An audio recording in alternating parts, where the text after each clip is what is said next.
अस्सलाम वालेकुम एवरीवन। उम्मीद है आप सब खैरियत से होंगे। आज का जो हमारा टॉपिक है वो बहुत इंपॉर्टेंट टॉपिक है और थोड़ा सा कॉम्प्लेक्स टॉपिक होता है, but I will try my best कि आप लोगों को इसको इजी करके बताया जाए। अच्छा जी, आज के टॉपिक का नाम है हमारा रेशो एंड प्रोपोर्शन। ठीक है। अच्छा, सबसे पहले हम जो आज का टॉपिक है उसमें सबसे पहले हम डिस्कस करेंगे रेशो और प्रोपोर्शन में क्या डिफरेंस है। ठीक है। एक माइनर सा डिफरेंस होता है रेशो और प्रोपोर्शन में, वो क्या है। ठीक है। सबसे पहले हम लेट करते हैं कि हमारे पास एक सर्कल है। ठीक है। आप इसको ऐसे कह सकते हैं कि आपके पास एक पिज़्ज़ा है। ठीक है। और उस पिज़्ज़े के आपके पास 4 स्लाइसेस हैं। ओके। जिसमें से आपके पास वन जो पीस है वो कलर्ड है। ठीक है। इमेजिन करना है ना, तो हम लेट कर लेते हैं कि एक जो कलर हुआ, एक जो पीस है हमारे पास वो कलर्ड है, बाकी जो 3 पीसेस हैं वो अनकलर्ड हैं। ठीक है। अनकलर्ड। ठीक है। या फिर आप इसको कह सकते हैं कि ये कलरलेस हैं। ठीक है। अच्छा जी, इसी तरह अब आप देखें जी, यहाँ पे मैंने लिखा हुआ है कि टोटल आपको ये पता नज़र आ रहा है, आपको पता है कि जो पीसेस हैं वो 4 हैं। ठीक है। मैं ये नहीं कह रही कि कलर्ड कितने हैं अनकलर्ड कितने हैं, मैं टोटल की बात कर रही हूँ। टोटल हमारे पास 4 पीसेस हैं। सही है। जिसमें से एक कलर्ड है और बाकी अनकलर्ड है। ठीक है, या कलरलेस है। अब आप देखें जी, आपके पास रेशो और प्रोपोर्शन की डेफिनेशन क्या कहती है। रेशो कहती है कि कंपैरिजन। ठीक है। रेशो जो है वो आपके पास कंपैरिजन होता है between two things, two quantities. ठीक है। बट सेम टाइप की। ठीक है। यानी कि अगर आप बात करें कि आप एक एनिमल है, ठीक है, और दूसरा बर्ड है, और उसमें कहा जाए कंपैरिजन, तो वो रेशो नहीं होगा। ठीक है। सेम टाइप आपके पास क्या है, फॉर एग्जांपल आपके पास एक जेंडर है बॉय, ठीक है, और एक है गर्ल। ठीक है। These are the two different genders ना, so you can compare them. Okay. और उसको हम कहेंगे रेशो है ये, उनमें कंपैरिजन क्या होगा, रेशो होगा। ठीक है। सेम टाइप है ना, जेंडर जेंडर की बात हो रही है, टू डिफरेंट जेंडर्स हैं बट टाइप क्या है, सेम है। अच्छा, आगे हम पढ़ते हैं तो पता लग जाएगा आपको मेरा मतलब क्या है इसका। अच्छा, उसके बाद आपके पास प्रोपोर्शन क्या कहता है। प्रोपोर्शन कहता है जी, एक डेफिनेशन तो आपके पास सिंपल जो है वो ये है कि ये भी कंपैरिजन है, but two ratios, two different ratios हों, उनमें जो कंपैरिजन होगा वो आपके पास प्रोपोर्शन होगा। ठीक है। ये 1 रेशो है। ठीक है। फॉर एग्जांपल आपके पास कोई भी एक रेशो है, जैसे 1:3 ले लें, जैसे ये लिखी हुई है 1:3। ठीक है। इसी के ही इसी को ही आप कंपेयर करो विद एन अदर रेशो। ठीक है। तो वह आपके पास होगा प्रोपोर्शन। सही है। इसका मतलब ये है, लेकिन एक कंडीशन है। अगर आपके पास प्रोपोर्शन की जो प्रोपोर्शन को तब सेटिस्फाई करेंगी दो रेशोज़, जब आपके पास उनमें कंपैरिजन हो और वो दो रेशोज़ आपस में इक्वल हो। ठीक है। मैं आपको बताती हूँ इसका मतलब क्या है। मेरा कहने का मतलब ये है कि आपके पास प्रोपोर्शन, ठीक है, आप प्रोपोर्शन आपको क्या जस्टिफाई करता है कि दो रेशोज़ जिनको हम कंपेयर कर रहे हैं वो क्या हो, वो सेम हो। ठीक है। यानी अगर आप उनको सिंप्लीफाई करें, ठीक है, तो वो आपके पास दोनों रेशोज़ आपस में इक्वल हो जाएं। अभी हम बहुत सारे एग्जांपल्स करेंगे जिनसे आपको ये क्लैरिफाई हो जाएगा। अब हम बढ़ते हैं आगे। ये तो हमारे पास था एक शॉर्ट सा डेफिनेशन। अब हम असल में इनमें डिफरेंस क्या है उसको पढ़ते हैं। ठीक है। पहले हम इनमें डिफरेंस को पढ़ेंगे, फिर हम इनकी डेफिनेशंस के थ्रू इनके एग्जांपल्स पे जाएंगे। ठीक है। अब आपके पास क्या है, आपके पास ये एक रेशो है। ठीक है। ये जैसे मैंने आपको ऊपर कहा था, ये पिज्ज़ा है, उसका 1 स्लाइस क्या है, कलर्ड है, और बाकी क्या है, अनकलर्ड है। आप इसको सर्कल कंसीडर कर लें, कुछ भी कंसीडर कर लो। ठीक है। अच्छा, अब आपने क्या करना है, आपने रेशो निकालनी है। ठीक है। अब आप क्या करेंगे, जो रेशो होगी ना, हम इनमें अभी कंपैरिजन फाइंड आउट करें, हम इनकी डेफिनेशन पर नहीं जा रहे, हम इनके एग्जांपल्स पे नहीं जा रहे, मैं सिर्फ आपको इनमें डिफरेंस जस्टिफाई करना चाह रही हूँ। अब अगर हम रेशो की बात करेंगे ना, और हमारे पास कहा जाए कि ये एक पूरा सर्कल है, इसमें आपके पास कलर्ड भी हैं पीसेस, अनकलर्ड भी हैं, और टोटल तो हमारे पास 4 पीसेस हैं। ठीक है। आप क्या करोगे, आपने जब रेशो की बात करनी है ना, तो आप क्या करोगे, क्योंकि हमने पढ़ा था सेम टाइप को हम डिस्कस करते हैं। ठीक है। अब हम कलर्स की बात कर रहे हैं, तो जब रेशो होगी तो रेशो को हम एक कलर के साथ दूसरे कलर को कंपेयर करेंगे, या अगर कलर्ड है तो दूसरा अनकलर्ड होगा। ठीक है। मतलब आप इन दोनों में जो कंपैरिजन फाइंड आउट करेंगे वो होगा हमारे पास रेशो। ठीक है। अब ये हमारे पास पीसेस तो टोटल 4 थे, लेकिन हमने जब रेशो निकालनी होती है तो हमारे पास सेम टाइप को, सेम क्वांटिटीज़ को हम आपस में कंपेयर करते हैं। ठीक है जी। अब हम आगे मूव करते हैं। अभी यहाँ पे आप देख रहे हैं कि 1 कलर्ड है और 3 पीसेस क्या है, अनकलर्ड है। तो आपके पास अगर आपसे पूछा जाए कि इनमें कलर्ड टू अनकलर्ड की रेशो फाइंड आउट करें या comparison between coloured and uncoloured pieces, तो आपके पास जिसके बारे में पहले पूछा जाएगा ना, आपने रेशो में एक बात ज़रूर और लाजमी याद रखनी है कि आपके पास कभी भी, अगर मैं कहूँ ये 1:3 है और मैं आपको कह दूँ कि इक्वल टू 3:1, तो ये रॉन्ग हो जाएगा। ठीक है, 1:2 कभी भी इक्वल टू नहीं होती 3:1 के। ठीक है, आपने इसको याद रखना है। जिसके बारे में अब ये देखें, कंपेयर द कलर्ड वन और अनकलर्ड पार्ट्स। ठीक है, कलर्ड पार्ट और अनकलर्ड पार्ट को आपने क्या करना है, कंपेयर करना है। तो आपके पास पहले कलर्ड पार्ट की बात हुई है, तो आपने देखना है कलर्ड कौन सा है। कलर्ड कितना पीस है, 1 पीस क्या है हमारे पास, कलर्ड है। तो 1 ratio, this is the sign of ratio. ठीक है, और ये आपको कंपैरिजन बताता है। सही है, जो आपसे पूछा हुआ है इसको कहते हैं कि ये रेशो क्या है, कंपैरिजन है। अच्छा, उसके बाद कलर्ड टू अनकलर्ड। ठीक है, तो आपके पास अनकलर्ड कितने, 1 2 3, तो रेशो क्या आ गई, 1:3। अब आपके पास क्या होगा, आपको ये जो लिखी हुई है फॉर्म, आप रेशो को इस फॉर्म में भी राइट कर सकते हैं। ठीक है, P/Q की फॉर्म में। अच्छा, अब हम प्रोपोर्शन की तरफ जाते हैं। ठीक है, क्योंकि हम इन दोनों को कंपेयर कर रहे हैं तो हमने रेशो पढ़ लिया। अब हमें बताएं जी कि प्रोपोर्शन क्या है। इसी एग्जांपल के थ्रू मैं आपको प्रोपोर्शन का बताती हूँ। देखें जी, प्रोपोर्शन क्या थी हमारे पास कि हम कंपेयर करते थे 2 रेशोज़ को। ये हमारे पास 1 रेशो है। ठीक है, और प्रोपोर्शन क्या होती है, प्रोपोर्शन होती है कंपैरिजन बिटवीन द 2 रेशोज़। और जो प्रोपोर्शन है वो आपको एक और चीज़ भी जस्टिफाई करती है कि जिन 2 रेशोज़ को हम कंपेयर कर रहे हैं वो आपस में सिंप्लीफाई होने के बाद इक्वल है। ठीक है, ये प्रोपोर्शन आपको जस्टिफाई करती है, ये बात आपने याद रखनी है। अब देखें जी, अब आपके पास प्रोपोर्शन कहते हैं 2 रेशोज़ के कंपैरिजन को। तो हम क्या करेंगे, जब भी हम इसी एग्जांपल को अगर हम लें, क्योंकि हम इनमें डिफरेंस फाइंड आउट कर रहे हैं, तो इस एग्जांपल के थ्रू रेशो क्या हुई, 2 कलर्स के दरमियान कंपैरिजन होगा, क्योंकि ये सेम काइंड को की क्वांटिटीज़ को आपस में कंपेयर करती है। प्रोपोर्शन होता है 2 रेशोज़ आपस में कंपेयर हो रही हों और वो एक दूसरे को जस्टिफाई करें कि वो इक्वल है। ठीक है, अब प्रोपोर्शन क्या होगा, प्रोपोर्शन में ना हम क्या करेंगे, आपने क्योंकि ये 2 रेशोज़ को कंपेयर किया जा रहा है, तो ये देखें, number 1, compare coloured part two the total parts. अब आपने याद रखना है, जब भी आप प्रोपोर्शन की बात करें ना, क्योंकि हम इनमें कंपैरिजन कर रहे हैं, हम अभी डेफिनेशन को तो डिस्कस ही नहीं कर रहे, मैं आपको सिर्फ इनमें फ़र्क बताना चाह रही हूँ। ठीक है, तो जब भी हमने रेशो लिया तो हमने कलर को अनकलर्ड के साथ कंपेयर किया, लेकिन जब हमने प्रोपोर्शन की बात करनी है ना, तो हमने टोटल को कंसीडर करना है। ठीक है, अब आपने टोटल को लेना है। ठीक है, आपने क्योंकि 2 रेशोज़ को कंपेयर करो तो प्रोपोर्शन बनता है। ठीक है, अब आपने क्या करना है, प्रोपोर्शन में टोटल जितने आपके पास पीसेज हैं, 4 पीसेज हैं आपके पास टोटल।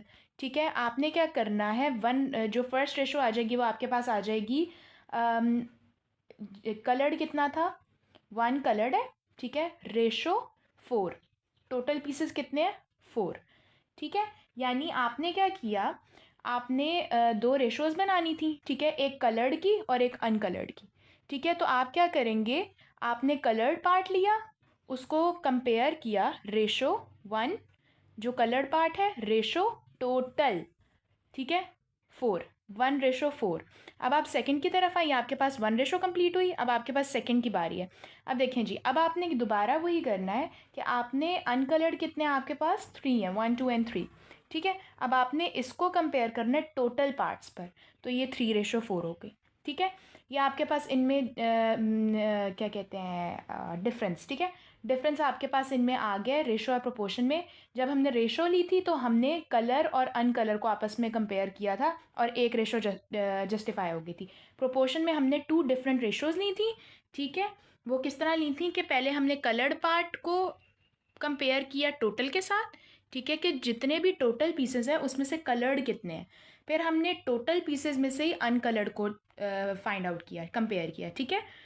ये हो गया हमारे पास इनमें डिफरेंस। अब हम आगे मूव करते हैं कि असल में रेशोज़ और प्रोपोर्शंस की एग्जांपल्स क्या हैं, ठीक है। अब लेट से मैं कहती हूँ कि मेरे पास, एक सेकेंड इसको सेट कर लेते हैं, ठीक है। लुक एट दिस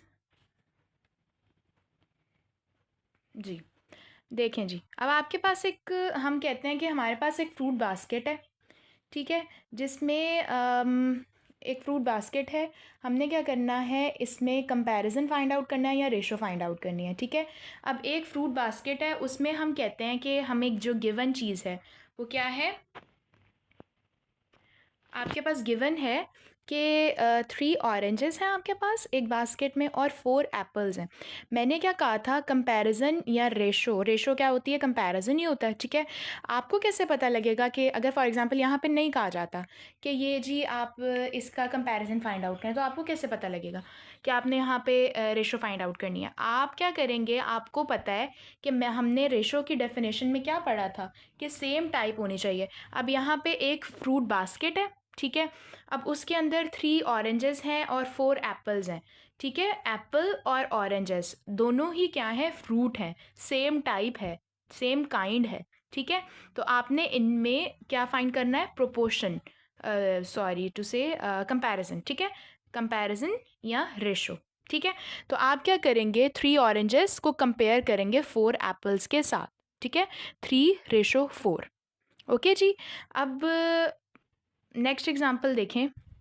आपके पास एक क्लासरूम है, ठीक है, जिसमें आपको कहा जाता है कि 2 बॉयज़ हैं एंड 5 गर्ल्स हैं। अब ये जेंडर, टू डिफरेंट जेंडर्स हैं, बट जेंडर तो है ना, काइंड तो एक है ना कि जेंडर, ठीक है। आप जेंडर की बात हो रही है, बेशक 2 डिफरेंट जेंडर्स हैं बट उनकी टाइप क्या है, सेम है, ठीक है। ये नहीं कहा गया कि 5 बॉयज़ हैं और 6 जो हैं वो मैमल्स हैं, ठीक है, इस तरह करके नहीं कहा गया। आपके पास दोनों बॉयज़ और गर्ल्स के हैं, जेंडर होता है, ठीक है। अब आपने इनमें कंपैरिजन फाइंड आउट करना है, ठीक है। आपको बोला जाए अगर कि एक क्लासरूम है, उसमें 2 बॉयज़ एंड 5 गर्ल्स हैं, ठीक है, शो द कंपैरिजन, या आपको बोला जाए कि इनमें रेशो फाइंड आउट करें, तो सिंपली 2:5, ठीक है। तो ये आपके पास, इसको आप इस फॉर्म में भी लिख सकते हैं। अब जो असल गेम चेंजर जो ये एग्जांपल है वो क्या है, ये देखें जी। एक बहुत मज़े की एग्जांपल है जो वाकई बड़ी इंटरेस्टिंग है अगर आपको समझ आ जाए। देखें जी, मैं आपको ना इसकी शॉर्ट ट्रिक बताती हूँ, वो क्या है, आप सुनिएगा। आपको कहा जा रहा है कि इफ़ आपके पास A:B जो है वो इक्वल टू है 2:3 के, इसी तरह आपको कहा गया B:C, आप इसको यूं भी पढ़ सकते हैं, B:C या B:C, ठीक है। आपके पास क्या होगा, 4:5। अच्छा जी, ये तो हमें पता लग गया कि A:B 2:3 के इक्वल है और B:C 4:5 के इक्वल है। मुझे बताएं कि फाइंड करें कि A:C किसके बराबर है, ये बताएं। अच्छा, मैं आपको इसकी बड़ी मज़े की शॉर्ट ट्रिक बताने लगी हूँ जो बहुत इंटरेस्टिंग है, ठीक है।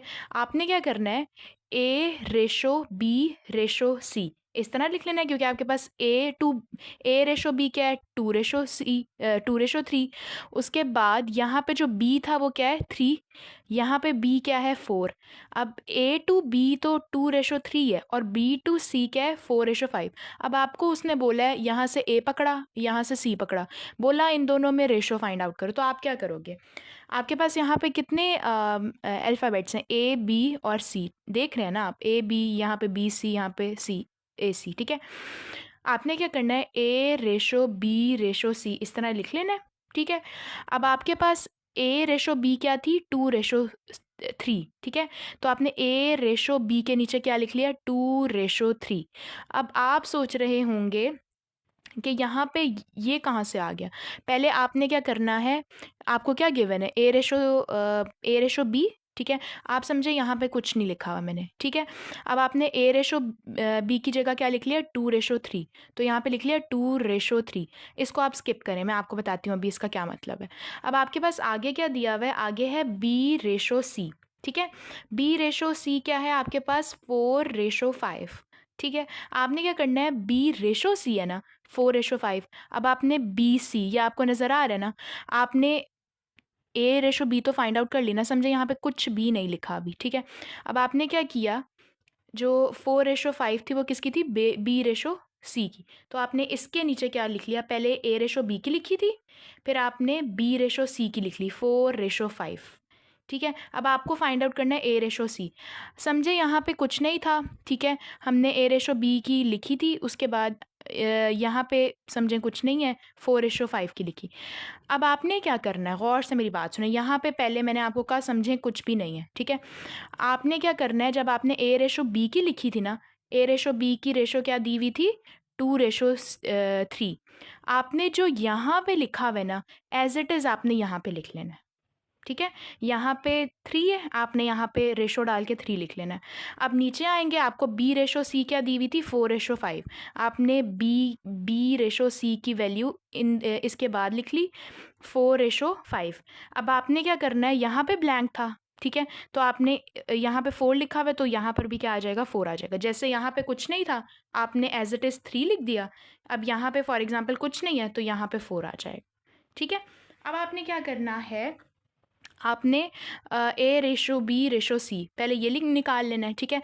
उसके लिए आपने क्या करना है, मल्टीप्लाई कर लेना है, 4 को 2 से मल्टीप्लाई करें, 4 2 ज़ार 8, इन दोनों को आपस में मल्टीप्लाई करें, 4 3 ज़ार 12, उसके बाद 3 5 ज़ार 15। अब ये आपके पास ए रेशो बी रेशो सी, इनकी कंबाइन रेशो क्या आ गई, 8:12:15, ठीक है। अब आपको आपसे पूछा गया है क्वेश्चन में कि ए रेशो सी निकालें, तो ए रेशो सी क्या आ जाएगी, ए क्या है यहाँ पे देखें, ए यहाँ पे क्या है 8, और आपके पास सी क्या है 15, तो आपके पास 8:15 इसका आंसर आ गया। अगर आपसे वो पूछता कि ए रेशो बी निकालें, 3 रेशोज़ गिवन है, ठीक है, उसमें से ए रेशो बी निकालें, तो आप क्या करेंगे, ए रेशो बी, ये ए रेशो बी ये निकाल ली, ठीक हो गया। अब हम आगे मूव करते हैं, ये देखें जी, अब आपके पास इक्विवेलेंट रेशो क्या होती है, ठीक है। इक्विवेलेंट रेशो होती है, इसी के ही फ़ौरन बाद हम प्रोपोर्शन को डिस्कस करेंगे, तो आपको बहुत अच्छा समझ आ जाएगा, ठीक है। इसी में आपका प्रोपोर्शन भी क्लियर हो जाएगा, लेकिन इक्विवेलेंट रेशो क्या है ये मैं आपको बताती हूँ। इक्विवेलेंट रेशो है, फॉर एग्ज़ाम्पल आपसे कहा गया कि आपने क्या फाइंड आउट, आपको गिवन है 6:9, ठीक है, ये मैंने इसका आंसर लिखा हुआ है, आपको जो गिवन है वो रेशो है ये 6:9, ठीक है, ये आपको गिवन है, और आपसे कहा गया है इसकी इक्विवेलेंट रेशो फाइंड आउट करें, ठीक है। इक्विवेलेंट रेशो क्या होगी कि आप इसको फॉर एग्जांपल ये 6:9 है ना, आप इसको इस फॉर्म में भी लिख सकते हैं ना। अब आप इसको सिंप्लीफाई करें, या तो आप देखें कि ये दोनों जो 6 और 9 है, ये किस टेबल पर जा सकते हैं, किस टेबल पर कट हो सकते हैं, ठीक है। आप इस तरह कर लें कि ऊपर और नीचे डिवाइड कर लें, आप देख रहे हैं कि 3 2 ज़ार 6 होता है और 3 3 ज़ार 9 होता है, 6 और 9 जो दोनों हैं वो एक टेबल पे जाते हैं, और वो कौन सा है 3, ठीक है। 3 पे 3 2 ज़ार 6, ठीक है, और 3 3 ज़ार 9, सही है। तो आप क्या करेंगे, आपके पास सिंप्लीफाई होके इक्विवेलेंट रेशो क्या आ गई, 2:3, क्योंकि ये दोनों एक टेबल पे जाते हैं। जब आपने सिंप्लीफाई किया, इससे आपको एक और रेशो मिल गई। मैंने क्या कहा था, जब मैंने आपको प्रोपोर्शन के बारे में बताया था, मैंने आपको कहा था कि 2 रेशोज़ आपस में, एक ये रेशो है, ठीक है, ये फॉर एग्जांपल आपको गिवन थी ना, और आपसे कहा था इसी के इक्विवेलेंट रेशो बताएं। तो यही तो मेरा कहने का मकसद था कि इक्विवेलेंट रेशो जब आपने बताई है, ठीक है, प्रोपोर्शन भी तो यही बात कहता है कि प्रोपोर्शन की डेफिनेशन ही ये कहती है कि जो 2 रेशोज़ आपस में कंपेयर हो रही हैं वो इक्विवेलेंट हैं, ठीक है। यानी एक रेशो आपको फॉर एग्जांपल गिवन है, आपसे कहा जाए इक्विवेलेंट रेशो फाइंड आउट करें, ठीक है, तो आपके पास वो जो दोनों रेशोज़ हैं वो इक्विवेलेंट हों, ठीक है, और वही आपके पास प्रोपोर्शन कहलाता है, ठीक है। आप जब सेकंड वाली को सिंप्लीफाई करेंगे, जैसे आपने इसको सिंप्लीफाई किया, आपको एक और रेशो मिल गई जो इसके इक्विवेलेंट है, ठीक है। अब आप इसी को जो है, इसको इस फॉर्म में भी चेंज कर सकते हैं, इसको इस फॉर्म में भी चेंज कर सकते हैं ना, ऐसा ही है ना। आप देखें, जैसे आप इसको फॉर एग्जांपल आपको ये गिवन होता, आप ये फाइंड आउट कर लेते, आप इसको 2 है, 2 को 3 से मल्टीप्लाई कर लेते 6 बन जाता, 3 को 3 से मल्टीप्लाई कर लेते 9 बन जाता, ठीक है, क्योंकि हमें पता है कि हम जो चीज़ ऊपर मल्टीप्लाई करते हैं वही चीज़ नीचे मल्टीप्लाई करते हैं, जो चीज़ ऊपर डिवाइड करते हैं वो चीज़ नीचे डिवाइड करते हैं। तो आपको कॉन्सेप्ट क्लियर है ना? चलें जी, इसी एग्जांपल को लेते हुए हम प्रोपोर्शन स्टार्ट करते हैं अपना। ठीक है, प्रोपोर्शन भी बहुत ईजी है, बस इसको समझें। ठीक है, अच्छा जी, प्रोपोर्शन यही वाली मैंने एग्जांपल ले ली। ठीक है, पहले मैंने आपसे कहा था कि ये आपके पास गिवन है, आपने इक्विवेलेंट रेशो फाइंड आउट करनी है। ठीक है, अब मैंने इसी को ही ले लिया, उठा लिया। ठीक है, अब आपको पता है कि ये दोनों रेशोज़ आपस में क्या हैं, क्योंकि हमने इसको सिंप्लीफाई करके एक और रेशो निकाल ली। यही आपके पास क्या होगा, प्रोपोर्शन होगा। ठीक है, ये मैंने आपको सिर्फ इस एग्जांपल को सिंप्लीफाई करके यहाँ पे लिख के बता दिया। ठीक है, यही आपके पास प्रोपोर्शन है, दो रेशोज़ हैं और दोनों एक दूसरे को क्या कर रही हैं, इक्वेट कर रही हैं, दोनों एक दूसरे के इक्वल हैं। ठीक है, यानी आप इसको सिंप्लीफाई करोगे तो आपके पास ये बन जाएगा। इसको जो है इसके साथ किसी एक नंबर को मल्टीप्लाई करो तो ये, और वो नंबर कौन सा है, 3।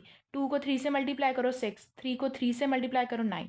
ठीक है, अब आपके पास एक और एग्जाम्पल है, आपसे कहा गया है आपको ये फॉर्म गिवन है।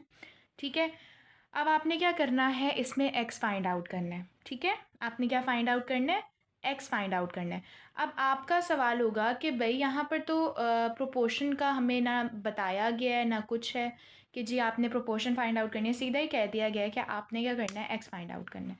ठीक है, मैंने आपको क्या कहा था कि यहाँ पे देखें इक्वल का साइन है, ये भी तो रेशो की फॉर्म है ना। इसको 1/2 है, आप इसको 1/2 भी लिख सकते हैं। x/8 है, आप इसको x/8 भी लिख सकते हैं ना। ये देखें, जैसे मैंने ये लिखा हुआ है 1/2 है, आप इसको 1/2 भी लिख सकते हैं। अब ये इक्वल टू का साइन है, इसकी जगह आप इस प्रोपोर्शन के साइन को भी लिख सकते हैं। ये साइन क्या है, प्रोपोर्शन का। ये वाला साइन क्या था, प्रोपोर्शन का था। ठीक है, अब यहाँ पे इक्वल था तो मैंने यहाँ पे प्रोपोर्शन यूज़ कर लिया, यहाँ पे इक्वल था मैंने यहाँ पे प्रोपोर्शन यूज़ कर लिया। अब x/8 है, आप इसको x/8 भी लिख सकते हो। ठीक है, अब आपने क्या करना है, it's very simple, it's very easy. एक तो ये टेक्निक है, ठीक है, जो हम टेक्निकली यूज़ करते हैं। ठीक है, प्रोपोर्शंस में, या तो आप सिंपली आपने x फाइंड आउट करना है, तो आपके पास एक बड़ा कॉमन मेथड है, आपके पास ये गिवन है ना, ये मैंने आपको सिर्फ एक रिप्रेजेंटेशन के तौर पे आपको यहाँ पे लिख के दिया है यही चीज़। ठीक है, हम इसी को परस्यू करते हैं। आपके पास ये गिवन है, आप इसको इक्वल टू का साइन है, यहाँ पे प्रोपोर्शन का साइन भी होता है, तो आप क्या करते हैं, इनको आपस में क्रॉस मल्टीप्लाई करा लें। सही है, अब जी 8 1 ज़ा क्या हो जाएगा, 8, 8 1 ज़ा 8, और ये आपके पास ये 2 इधर आ जाएगा, 8 इधर आ जाएगा, तो आपके पास answer will be equal to 4। ठीक है जी, अब आप या तो इस तरह कर लो। ठीक है, ये देखो, ये मैंने, ये एक अलग स्टेटमेंट है, ये इसके बारे में भी आपको बताती हूँ। या तो आप इस फॉर्म में कर लो, ठीक है, या तो मैंने इसको सिंप्लीफाई करके 8 1 ज़ार 8 1 ज़ार, ठीक है, 8 इक्वल टू ये जो 2 है ये इधर चला गया, 2x हो गया, इसको सिंप्लीफाई किया तो answer will be equal to 4।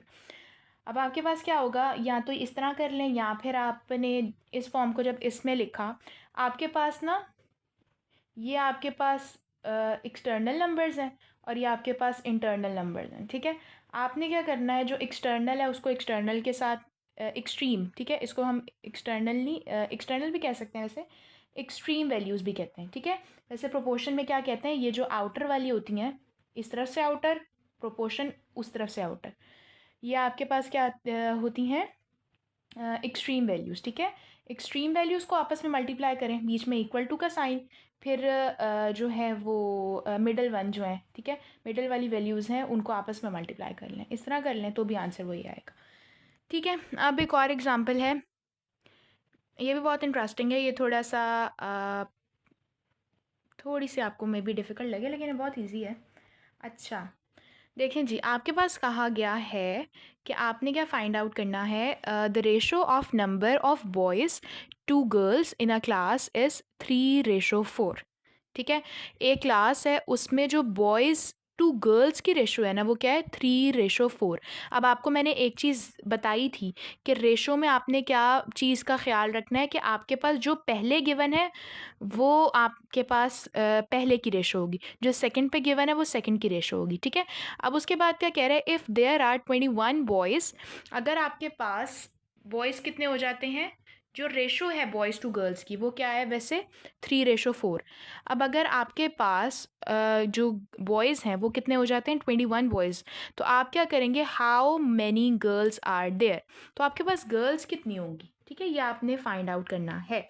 अब आपको पता लग रहा है कि एक जेंडर को दूसरे से कंपेयर किया जा रहा है, ठीक है, दूसरे जेंडर से, बॉय टू गर्ल कि आपको रेशो गिवन है, तो आपको जो नेक्स्ट केस है वो कह रहा है अगर तो आपके पास बॉयज़ कितने हो जाते हैं 21, तो आपके पास गर्ल्स कितनी होंगी, तो आपको खुद ही सोचना है कि देखें जी, पहले पहले भी तो बॉयज़ टू गर्ल्स की रेशो निकाली थी ना, उन्होंने गिवन दी हुई है ना, तो उसने कहा है अगर तो आपके पास बॉयज़ क्या हो जाते हैं 21 हो जाते हैं, तो आपके पास गर्ल्स कितनी होंगी, तो उनमें भी तो आपको रेशो ही फाइंड आउट करनी पड़ेगी ना, पहले भी आपको रेशो ही गिवन है, ठीक है, ये तो बहुत सिंपल है ना, बॉयज़ टू गर्ल्स की रेशो गिवन थी, अब दोबारा आपको बॉयज़ दे दिया, आपको कहा है कि गर्ल्स निकालें, तो इनमें भी आप कंपैरिजन करके निकालो, ठीक है। तो आपके पास बॉयज़ टू गर्ल्स की रेशो क्या थी 3:4, अगर तो बॉयज़ हो जाते हैं 21 तो गर्ल्स कितनी होंगी, ठीक है, ये मैंने एज अ स्टेटमेंट आपके लिए लिखा है।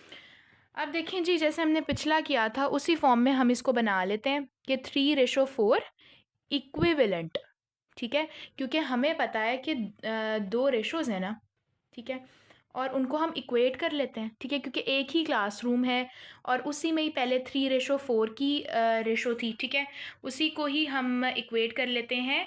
अगर तो हमारे पास जब 3:4 थी, यानी यहाँ पे फॉर एग्जांपल बॉयज़ की रेशो क्या थी 3, तो गर्ल्स ही कितनी होनी चाहिए थी 4। अब आपके पास 21 बॉयज़ हैं तो गर्ल्स कितनी होंगी, तो आपने क्या कर लेना है, इनमें प्रोपोर्शन फाइंड आउट कर लेना है, ठीक है। 1 रेशो को सेकंड से कंपेयर करो तो आपके पास प्रोपोर्शन ही बनता है, ठीक है। अब आपने प्रोपोर्शन तो बन गया, लेकिन प्रोपोर्शन एक और चीज़ को भी सेटिस्फाई करता है कि जो दो रेशोज़ आप कंपेयर कर रहे हो they must be equal, okay. So अभी हमें नहीं पता, हमें सेकंड जो रेशो है जिसमें हमें बॉयज़ की रेशो गिवन है, गर्ल्स की रेशो गिवन नहीं है, ठीक है, हम उसको लेट कर लेते हैं एक्स के इक्वल, सही है।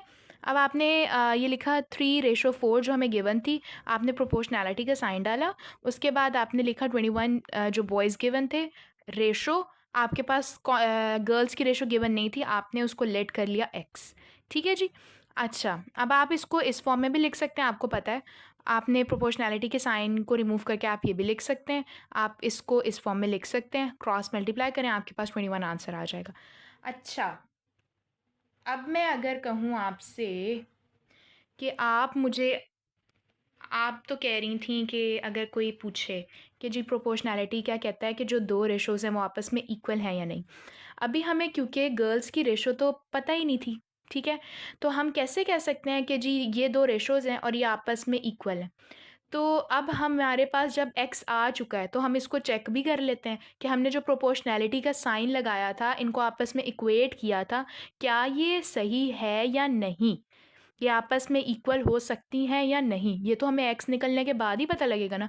अब जबकि हमारे पास x निकल गया, अब हम इसमें x की वैल्यू को पुट करके देखते हैं, ठीक है। हम जब इसमें यहाँ पे देखें, यहाँ पे मैंने 21 और ये x की जगह क्या आ जाएगा 28, ठीक है। अब आप इसको सिंप्लीफाई करो, ये देखें जी, 7 3 ज़ार 21, 7 4 ज़ार 28, एक ही टेबल पे हमने इन दोनों को कट किया, एक ही टेबल पे कट करते हैं, ये बात याद रखनी है, ठीक है ना। ये तो बहुत बेसिक सी चीज़ है कि अगर कोई चीज़ है हम ऊपर मल्टीप्लाई कर रहे हैं तो नीचे भी मल्टीप्लाई करेंगे, ऊपर डिवाइड हो रहा है तो नीचे भी डिवाइड होगा, ऊपर ऐड हो रहा है तो नीचे भी ऐड होगा, ठीक है।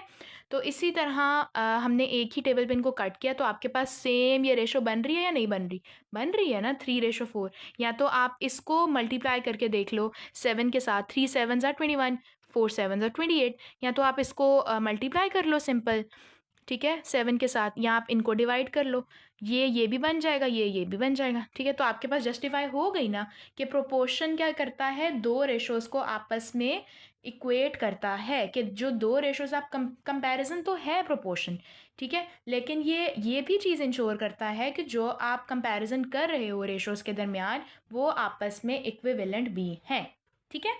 अब हम एक और एग्जांपल है उसकी तरफ मूव करते हैं, ठीक है।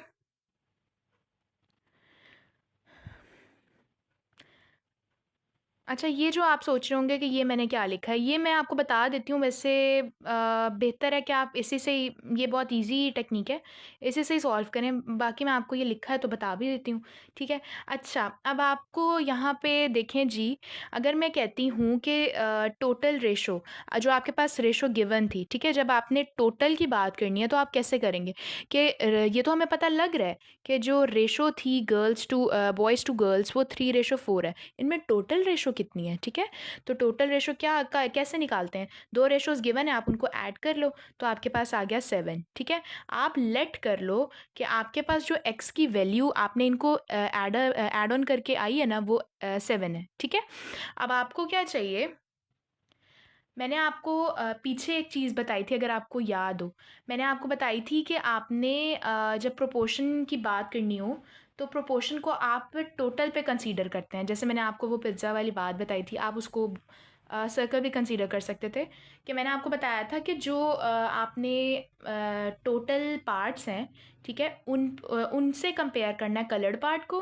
फिर आपने जो टोटल पार्ट है उसको कंपेयर करना है अनकलर्ड पार्ट से। पीछे हमने ये डिस्कस किया है, ठीक है? इसी तरह, इसीलिए मैंने आपको यहाँ पे मैं बता रही हूँ कि आपके पास दो रेशोज़ गिवन है ना, सॉरी, एक रेशो गिवन है और आपको नज़र आ रहा है कि ये दोबारा से बॉयज़ और गर्ल्स की बात हो रही है, तो इनमें इनमें भी रेशो होगी। तो हमने दो रेशोज़ आपस में कंपेयर कर लेंगे, दो रेशोज़ गिवन है तो उनको कंपेयर कर लो, ठीक है? तो इसीलिए हमें टोटल की ज़रूरत है। या तो आप, अगर हम इस मेथड से करेंगे तो हमें टोटल क्या मिलेगा, जो दो गिवन है रेशोज़ उनको ऐड ऑन कर लो तो आपके पास 7 आ गया। आप इसको कंसीडर कर लोगी एक्स, ठीक है? एक्स इक्वल्स टू 7 आ गया। अच्छा, अब आप क्या करोगी, आप लोग ये करेंगे कि जो आप लेट करेंगे, कि आपने लेट कर लेना है, ठीक है? कि आपके पास जो गिवन रेशो है ना, वो 3x है। 3 के साथ आप x लगा दें, रेशो 4 के साथ आप x लगा लें, ठीक है? तो आपके पास क्या होगा, 3x ratio 4x proportion 21 ratio, यहाँ पे आपको ये जो भी है आपके पास, आपको अभी तक आइडिया नहीं है, ठीक है? इस मेथड से अगर आप करना चाहें तो आपको इस तरह करना होगा कि आपने क्या करना है, जो भी रेशो गिवन हो उनको ऐड अप करके आपने टोटल निकाल लेनी है, उसको आपने एक्स की को लेट कर लेना है कि आपके पास टोटल रेशो कितनी आ गई है, 7। अब आपने क्या करना है, जो रेशोज़ गिवन है उनके साथ वेरिएबल लगा लेना है, ठीक है? 3x रेशो 4x प्रोपोर्शन 21 जो गिवन था, प्रोपोर्शन यहाँ पे हमें गर्ल्स की रेशो नहीं पता, ठीक है? तो आपने क्या कर लेना है, वही चीज़ कि आप क्या करेंगे, आपको चाहिए क्या, आपको चाहिए how many girls are there. अगर बॉयज़ 21 हो जाते हो तो आपको गर्ल्स कितनी चाहिए, ठीक है? तो आपने जो आपको रिक्वायर्ड है ना, आपने उसको पिक कर लेना है, ठीक है? यानी जो हमें गिवन नहीं है। और यहाँ से आप देखें, यहाँ पे जो था ये वाली बॉय की थी, ये वाली गर्ल की थी रेशो। यहाँ से ये वाली बॉय की थी, यहाँ से ये वाली गर्ल की हमें नहीं पता, ठीक है? तो आपने गर्ल की रेशो निकालनी है तो आप उसको कंपेयर भी गर्ल की रेशो से करोगे, ठीक है? तो आपके पास 4x इक्वल टू, ये इक्वल टू का साइन है ना, ये इक्वल टू क्या होगा, इधर वाली गर्ल के इक्वल, ठीक है?